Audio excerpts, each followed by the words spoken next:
इस वक्त हम मौजूद हैं प्रयागराज के घंटाघर इलाके में और यहीं पर घंटाघर में बहुत बड़ा प्रयागराज का मार्केट है।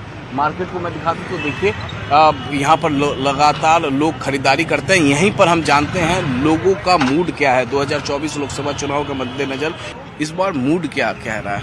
को ऐसा लगता है कि साहब कुछ काया पलट होने जा रही है, ऐसा लग रहा है।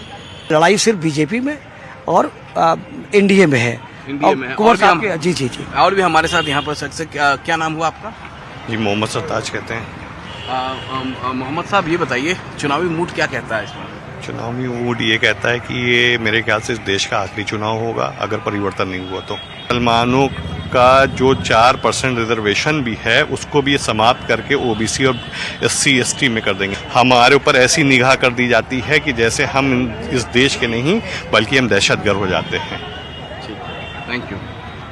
कांग्रेस लगातार प्रयागराज में डोर टू डोर कैंपेनिंग कर रही है और हमारे साथ यहाँ पर कांग्रेस के लोकल लीडर्स हैं जो लगातार कांग्रेस पार्टी का मैनिफेस्टो लेकर डोर टू डोर जा रहे हैं। इस वक्त हम मौजूद हैं घंटाघर मार्केट में और घंटाघर मार्केट काफ़ी बड़ा ये मार्केट है और यहाँ पर कांग्रेस के कार्यकर्ता जो हैं वो लगातार प्रचार कर रहे हैं। इस बार के मुद्दे क्या कह रहेंगे? देखिए इस समय के मुद्दे हैं महंगाई, बेरोजगारी, शिक्षा, चिकित्सा, महिलाओं की सुरक्षा और जिस तरीके से किसानों की तमाम ऐसे मुद्दे हैं। और कांग्रेस की जो गारंटी कार्ड है 5 मुद्दे उसके, वो बहुत बड़े मुद्दे हैं।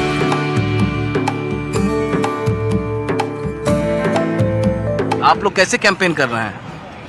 पर देश के अंदर जो महंगाई है, भ्रष्टाचार है, इसको खत्म करें। पब्लिक को सुविधा अच्छी मिलनी चाहिए। लाइट बत्ती की परेशानी, महंगाई की परेशानी, कमाने खाने में दिक्कतें हो रही है।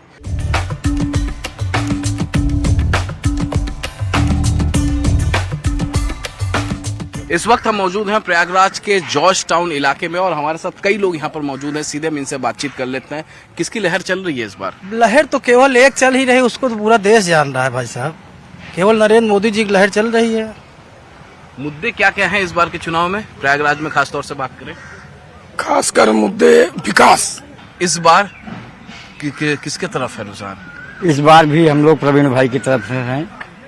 यहाँ से 2 प्राइम मिनिस्टर हुए जरूर हैं, लेकिन जो मौजूदा प्राइम मिनिस्टर हैं, दोनों प्राइम मिनिस्टर से बहुत आगे हैं। देश को विकास में ले जाने के लिए, विकसित भारत बनाने के लिए। मुद्दे क्या क्या हैं आपके इलाके के? मुद्दे भाई साहब केवल इतने ही है कि 400 पार, बाकी और कोई मुद्दा नहीं है। क्या कमियां बचती हैं प्रयागराज में? प्रयागराज में उसे कोई कमी नहीं बच रही है। अभी भाजपा की लहर है, उसी में ही सब लोग जीते।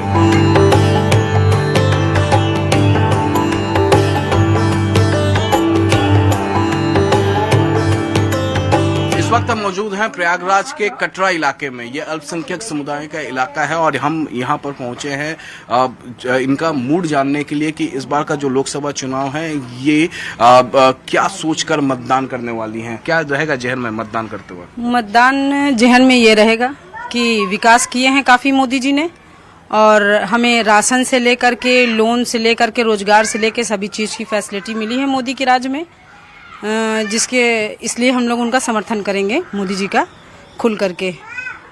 आप लोग किसके साथ हैं? क्या गैस सिलेंडर मिला आप लोगों को? नहीं मिला भैया, गैस सिलेंडर नहीं मिला तो किसके साथ हैं इस बार? अनाज मिल रहा है कि? अनाज तो खैर मिलता है, झूठ क्यों बोले। हाँ, मोदी जी के साथ है। और भी महिलाएं हैं। आप बताइए जब वोट करेंगी तो आपके जहन में कौन कौन सी बातें होंगी? जी, हमें उनसे कोई शिकायत नहीं है, कोई हमें दिक्कत नहीं है। जो कर रहे हैं अच्छा कर रहे हैं, हम लोग को लाभ मिल रहा, राशन मिल रहा, सब मिल रहा है, कोई हम लोग को शिकायत नहीं है।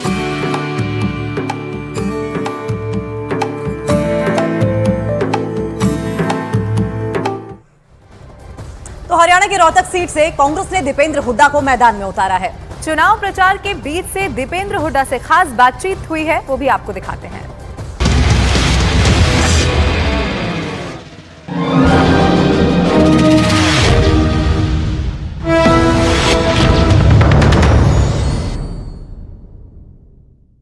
पिछली बार जो जीते थे बीजेपी के उम्मीदवार वही आपके खिलाफ है, तो बीजेपी के उम्मीदवार को मात दे पाएंगे इस बार? उनकी क्या, कितने वोटों से आप जीतेंगे? पहली बार ऐसा हो रहा है कि हम विपक्ष में होने के बावजूद हम अपने काम बता रहे हैं और आगे क्या करेंगे ये भी बता रहे हैं। और जो भाजपा के उम्मीदवार हैं, जो सांसद थे 5 साल तक, वो अपने काम नहीं बता रहे। नहीं तो सत्ता दल का उम्मीदवार बताता है मैंने ये किया और विपक्ष कहता है हम ये करेंगे।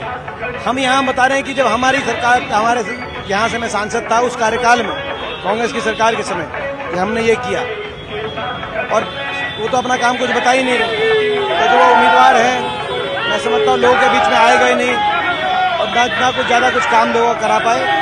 निश्चित है यहाँ से लोगों का आशीर्वाद मिलेगा। अमित शाह कह रहे हैं कि India alliance Aurangzeb fan club है, जनता Aurangzeb fan club India alliance को बता रहे। पहले और दूसरे चरण के मतदान के बाद और मतदान के जो रुझान आए, उस रुझान के बाद भाजपा के नेताओं की भाषा में कटुता और असत्य तीव्रता पे पहुंचा है। कहीं ना कहीं पहले और दूसरे चरण के मतदानों से भाजपा के हाथ निराशा लगी होगी, ऐसा लगता है। राहुल गांधी उतर गए हैं रायबरेली से, कैसे देखते हैं उनको, उनकी उम्मीदवारी को? वहां से लोग कह रहे हैं कि बीजेपी कह रही है, अमेठी से डर गए, पीएम कह रहे हैं। देखिए, राहुल गांधी जी ने बड़ा सोच समझ के फैसला लिया है। निश्चित तौर से राहुल गांधी रायबरेली से बड़े बहुमत से जीतेंगे।